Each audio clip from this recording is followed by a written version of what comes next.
Hello, my name is Brian Kirsch, and today what we're going to be talking about is something that is probably going to get a few people a little bit emotional here. So, I want to talk about the use of phones, something most of us have and we use every day, but I want to talk about it in terms of the business. And so, this isn't a video about which phone is better. I want to be really blunt about that.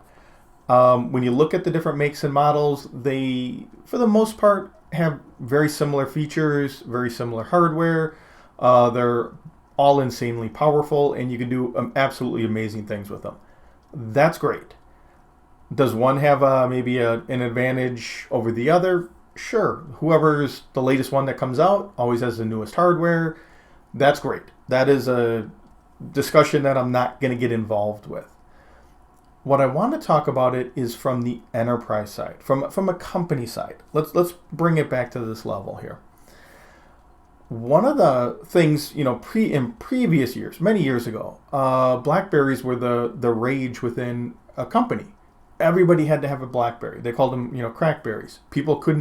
You couldn't get enough of these devices. But enterprises and companies loved them. The small and medium business, the commercial, the enterprise, they all loved the Blackberry stuff.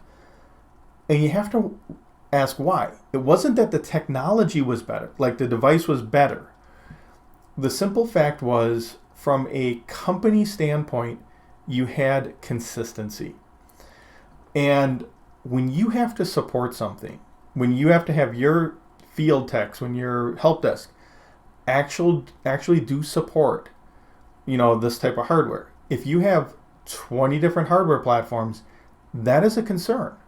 Because either you're going to provide your help desk with 20 different devices, or they just have to know it, or, multitude of questions. Consistency becomes the driver here. That's why BlackBerry did so well. Now, obviously, BlackBerry really doesn't exist anymore, and a lot of that was, at the end of the day, they just did not innovate enough. And the iPhones and the full display phones just took over, and it was just too new. And since there was really not a corporate managed alternative, it just fell by the wayside. Now, let's take a look at, as we compare like all the Android platforms to the Apple platforms. Those are going to be your two biggest. One of the things that Apple has that Android does not, and again, I'm not talking about hardware. I'm not talking about which is a better camera or something. That's really got nothing to do with it. But let's look at consistency. When you look at a Apple platform, for good or bad, I want to be really clear. However you want to look at it, it's very consistent. The screen ratio, the resolution typically doesn't change much. Same with the software stack. Whether you're on an iPhone 7 or 8 or the latest, 13, 14 models, they don't change. Now, a lot of people say, well, that's bad because you don't always see the innovation or it's very minor. And that's a very, very valid point. I'm not going to argue that. But again, let's bring it back to the support side of the house. Let's bring it back to, what does it mean when you actually have to fix something? And that's the big deal, okay? When you have something that's the same platform, that's very consistent, it becomes easier to fix. And Apple is, while they innovate, the platform is virtually similar. You could use an iPhone 6, you can use an iPhone 13. Yes, the software changes, but not radically either. It is cookie cutter, it is very consistent, and that's for good or bad. It's just what it is. Now, let's flip over to the Android. You definitely have a pretty good consistency of hardware, but now you're starting to see the Android foldable phones. You're starting just to see some of these very unique, different models of phones. Well, here's the thing. When you go into a support side of it, it's an Android phone. The OS is usually the same, or it might be adjusted based on the hardware platform. But that hardware platform can necessitate very certain features or certain changes to that operating system. that can throw your support off. If you do have a hardware problem, does everyone have the same base phone?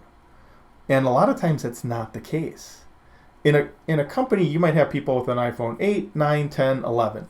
That doesn't matter. Now, I'm not saying that's not possible to do with Android. It is. But the same thing that attracts people to the Android, where it's more unique, more customizable, is the same thing that becomes a challenge for support. Okay?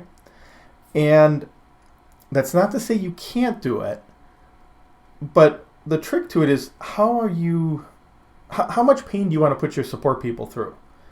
Because that's where that challenge comes into play. And again, it's not that it's a better device, an iPhone versus an Android. It's how do you deal with the questions that come in? How do you deal with the overhead of that? And again, there was a lot back in the day, back years ago, there was a lot of devices that were much better than the Blackberries. But the Blackberry still reigned king for many years just because of that consistency. So it's less of an innovation piece and more of a support and being able to work with it and deal with it and not costing you a small fortune in support costs. So that's kind of why you start to see a lot more iPhones in different companies and especially larger enterprises, because it's a single platform and it's a little bit easier to support that way. Now, does that mean that it's got the best management software? Not really. Apple IDs can be kind of painful because if people use their personal ones, it becomes an issue, and there's not really like a BES management, which was the BlackBerry Enterprise Server. There's not a really integrated management piece that's truly dedicated for the enterprise, because these are being treated as consumer devices, which is what they are. They're consumer devices. So you're not seeing that same overhead. Now you do overlay, I guess, like the best word to put it. Now there are some third-party tools. You can do like an AirWatch and other things like that. But again, it's kind of being bolted on a little bit. So that's kind of the 10,000 foot view of the different phones within a company. That again, it's not who's got the better camera, better screen, better, what have you. It comes down to the management of it and the support side, the cost that it costs to do that, and that's part of the deal. So kind of your roundup for the phones in the enterprise and the commercial spaces. So again, my name is Brian Kirsch, and thank you very much.